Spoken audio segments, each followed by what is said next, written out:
Welcome campers, welcome back to Camp Music. र आज हामी फेरि एउटा नयाँ एकोस्टिक सेसन लिएर आइसकेका छौँ जसमा आज हामीसँग हुनुहुन्छ मिस्टर रोचक दाइ।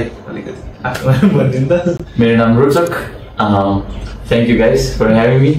म पहिलो बत्ती मुनि भन्ने ब्यान्डमा गीत गाउँछु, गीत लेख्छु। सो आज यहाँ सेसन गर्न आएको छु। It's been fun. Yeah. So I just want to know, like we want to know, like मैले स्टार्टिङमा हुँदाखेरि पहिलो बत्ती मुनि सुन्दाखेरि it was like a restaurant name or पहिलो बत्ती मुनि के छ जस्तो भन्दै। So what was the reason of giving this name? So हामीले जब ब्यान्ड सुरु गर्यौँ नि हैन, त्यो ब्यान्ड सुरु गर्ने बेलामा चाहिँ एउटा लाइक लोड सेडिङ भन्ने कुरा थियो जुन अहिले हुँदैन। लोड सेडिङ भएन हुन्थ्यो कि। अनि इभिनिङमा अब कामसाम भ्याएर गऱ्यो हैन। अनि यसरी नै हामी ज्याम गर्नु बस्दाखेरि हाम्रो अहिले गिटारिस्ट प्रवेशको घरमा गएर ज्याम गर्थ्यौँ कि। अनि त्यो रुम मात्रै हुँदाखेरि पनि त्यसको यस्तो बेड साइडमा चाहिँ एउटा ऱ्याक थियो। अनि अब बेलुका त साँझ बत्ती नहुने मैले बत्ती बाल्यो, गिटार गीत गायो, कम्पोज गऱ्यो। अनि ब्यान्डको नाम राख्ने बेलामा त्यही मेमोरीलाई सम्झेर पहिलो बत्ती मुनि भनेर। सो छिटै चाहिँ अब एक तारिकको भ्यायो चाहिँ we're gonna call them for like fun segment पनि बिस्तारै हैन। सो तपाईको ब्यान्ड मेम्बरमा को हुनुहुन्छ? अहिले हामी स्टेजमा चाहिँ म छु भोकल गिटार्समा, अनि त्यसपछि Prabesh Thapa Magar electric lead guitars, अनि कुश केसी बेसमा छ, अनि Lavjam KC woods and drums. हामी 4 जना हुन्छौँ स्टेजमा। हाम्रो अडियो इन्जिनियर अमन महर्जन छ, अनि हाम्रो म्यानेजर सुमन भट्टराई, अनि साथीहरू रमन राजीवहरू चाहिँ like they come for the shows. So त्यो एउटा क्रू ठ्याक्क हामी 8 जना 9 जना। Yes. How you met them? प्रवेश चाहिँ स्कुलसँगै पढेको भएर हामी अब लगभग हुर्केकै सँगै जस्तै हो स्कुलमा। अनि कलेजहरू चाहिँ अपार्ट भयो। अनि पछि फेरि ब्यान्ड फर्म गर्ने बेलामा ठ्याक्कै त्यसको पनि ब्यान्ड नभएको, मेरो पनि ब्यान्ड नभएको बेलामा पऱ्यो। अनि just we started just hanging out. 2 जना मात्रै त्यहाँबाट सुरु भयो। अनि साइडमा म कलेजमा हुँदाखेरि चाहिँ अरूको ब्यान्डहरू गरिरहेको थिएँ। अनि त्यति बेलामा विक्रम र दिपेश भन्ने, विक्रम पहिलाको गिटारिस्ट हाम्रो विक्रम बस्याल, अनि दिपेश कुमार ऊ चाहिँ बेसिस्ट थियो। अनि सो टाक्राटुक्री गरेर एउटा ब्यान्ड फर्म भयो होइन। सो अनि हामी यताउता गर्न थाल्यौँ। तर इभेन्चुली सुरुमै विक्रम र दिपेशको चाहिँ एकजना अस्ट्रेलिया जाने है। अब त्यो नै पछि अनि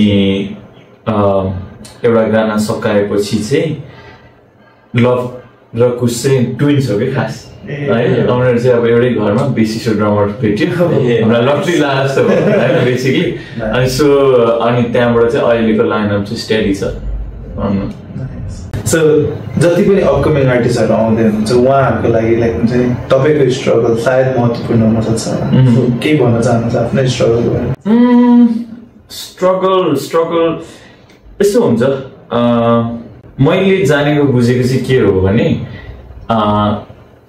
हरेक जे चिजमा पनि कन्सिस्टेन्सी चाहिँ रिक्वायर्ड हुन्छ कि। सो कतिवटा चिजहरू चाहिँ भर्खरै उम्रिँदैन नि त। अब जस्तै प्लान्ट गर्यो कि सिड भने भर्खरै रुख हुन्छ भनेर सोच्नु भएन नि त होइन।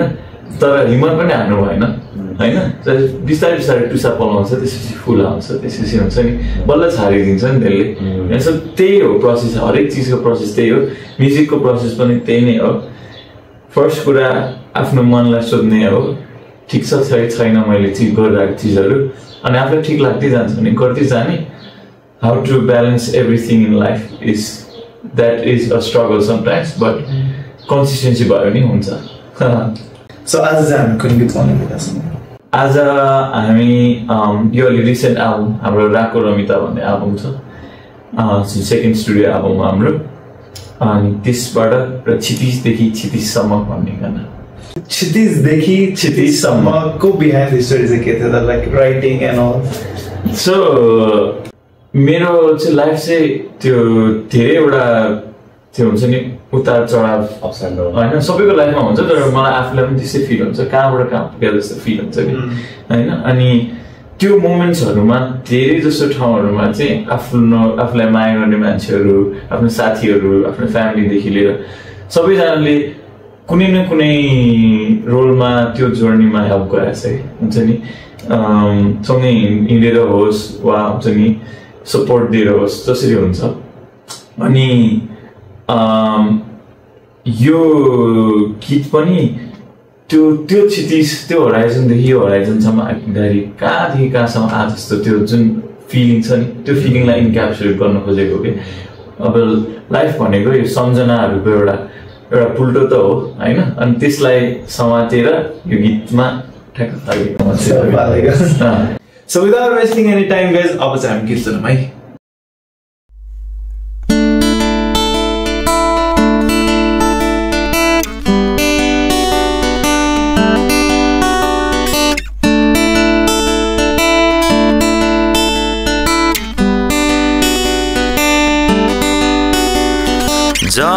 जाँदैछु तिमीसँग हरेक पाइला एकैतिर जंगलका दो बाटोमा सँगसँगै हराउन आकाशका रंगहरूमा तिमी र म भुल्दा समय बिर्सेछौ फर्केर हेरी हेरन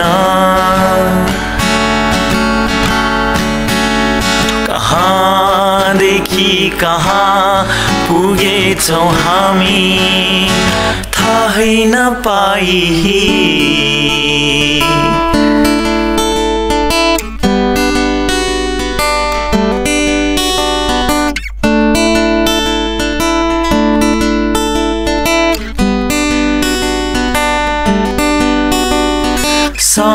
समयको सीमा पारी नाच्ने ती सपना नि बनिदिन्छन् जिन्दगी तिमीसँगै हिँड्दाखेरि आकाशका रंगहरूमा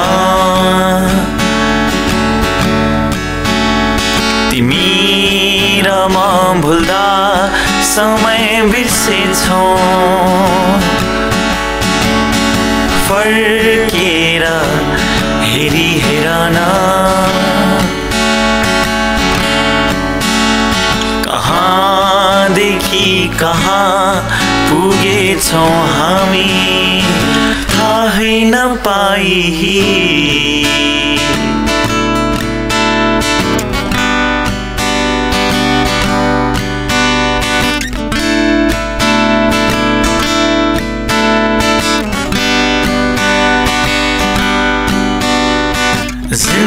जिन्दगी के हो र